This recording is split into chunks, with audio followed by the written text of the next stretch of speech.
According to a draft of a U.S. Supreme Court opinion obtained by Politico, Roe v. Wade could be coming to an end as we know it. Clearly, it is the biggest story of the morning across the country.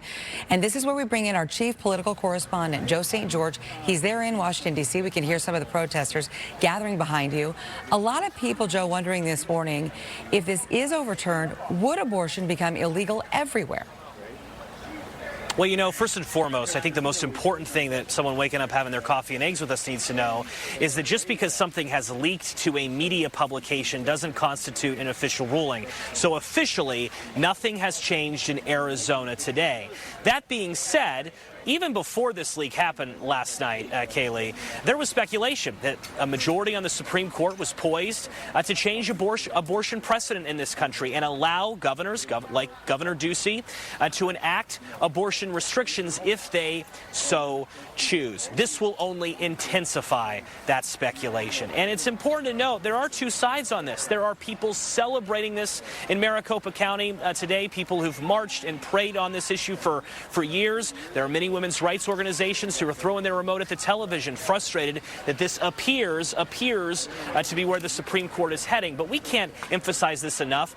We have not independently verified this draft. The Supreme Court official ruling, we still don't know when that will happen. Justices have only said no comment to reporters thus far. This is not how the Supreme Court typically operates. They're a very secretive institution. They don't leak like Congress or the White House. So it was all a bit surprising last night when this news broke. And you asked that one question about what does this mean? It means every state's going to be different.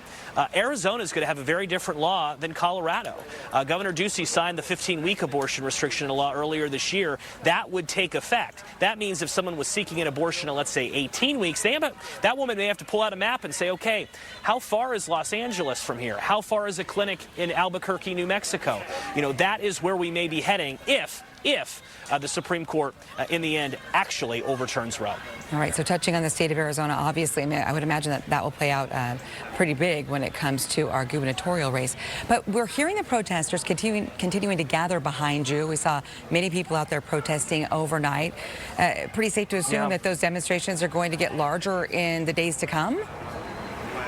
Yeah, and they're going to get louder because there's going to be some who believe maybe if we're loud enough, we can change the opinions of one justice, and perhaps one justice is all you might need before this official ruling comes down. I have to say, it's hard to see that happening. I mean, justices, if they in fact did vote, and a majority of them have voted to overturn Roe, they knew that this would spark protests. This will galvanize a lot of progressives in Arizona if it in fact does happen ahead of the big midterm election in the state later this year. Perhaps this gets a woman voter in Maricopa County to vote a way that maybe they weren't.